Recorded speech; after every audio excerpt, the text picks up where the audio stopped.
పెళ్ళైనా పండగైనా వేడుక ఏదైనా పట్టు చీరల ప్రత్యేక వేదిక వారాహి సిల్క్స్.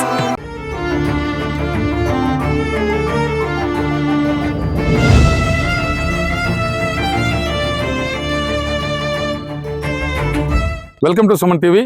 నేను నాగరాజ పుంగనూరు. కారణాలు ఏవైనప్పటికీ ఒక నిండు జీవితం గాలిలో కలిసిపోయింది.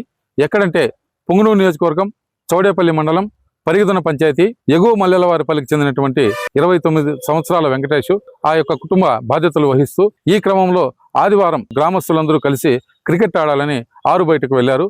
క్రికెట్ ఆడిన తర్వాత 11 గంటలకు ఇంటికి వచ్చేశాడు. ఛాతీలో నొప్పి రావడంతో స్నేహితులతో కలిసి 2-వీలర్ పై చౌడేపల్లికి వచ్చి ప్రభుత్వ ఆసుపత్రికి తరలించినప్పటికీ అక్కడ ఆ వైద్యులు అప్పటికే చనిపోయినట్లుగా ధృవీకరించడంతో తీసుకొని వచ్చి వాళ్ళ సొంత గ్రామానికి చేరుకుంటారు. గ్రామంతో పాటు చుట్టుపక్కల ఉన్నటువంటి వ్యక్తులందరూ వచ్చి ఆమెను పరామర్శించడం కనిపించింది.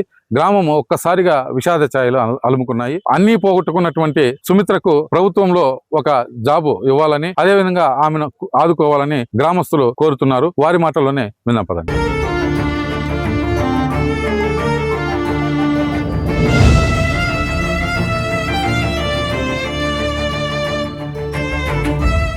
మాకు వచ్చి మా వెంకటేష్ అనే బామ్మది నిన్న తెల్లవారితో మార్నింగ్ క్రికెట్ అనిపినాడు. 11 గంటలకు ఇంటికి వచ్చినాడు. ఇంటికి వచ్చిన తర్వాత స్నానం చేసినాడు, భోజనం చేసినాడు. తర్వాత హాస్పిటల్కి పోయినాం. ఏదో బీపీ డౌన్ అయిందంటే హాస్పిటల్కి పోయినాం. నాగరాజన్ హాస్పిటల్కి పోయిన తర్వాత ఏదో ఆయన ఇంజక్షన్ వేసినాడు. ఇంజక్షన్ వేసిన తర్వాత ఆయన కింద పడిపోవడం వల్ల గవర్నమెంట్ హాస్పిటల్కి పోతే వాళ్ళు చనిపోయాడని చెప్పి క్లియరెన్స్ ఇవ్వడం జరిగింది. ఇచ్చిన తర్వాత మళ్ళా అంబులెన్స్లో జార్స్మని చెప్పినారు. తరువాత మేము వెహికల్ 2-వీలర్లో వేసుకొని వచ్చి ఇంటికి రావడం జరిగింది. తర్వాత ఇంటికి వచ్చిన తర్వాత మళ్ళీ పానం ఉండింది.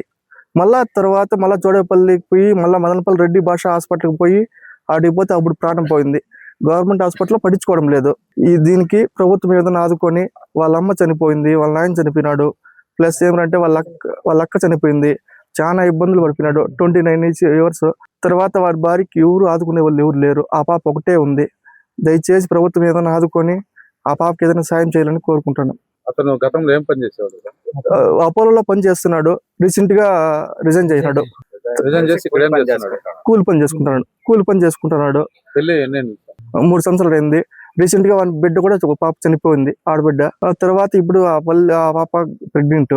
ఆ పాపకి ఏదైనా హెల్ప్ చేయాలని ప్రభుత్వాన్ని కోరుకుంటున్నాను. అంటే ఏ విధంగా, అంటే ఉద్యోగం ఏదైనా ప్రభుత్వం దయచేసి ఏదైనా చిన్న ఉద్యోగం ఆ పాపకి ఇచ్చి ఏమైనా చేసుకుంటే ఆ పాప బాగుంటుందని ఆశిస్తాను.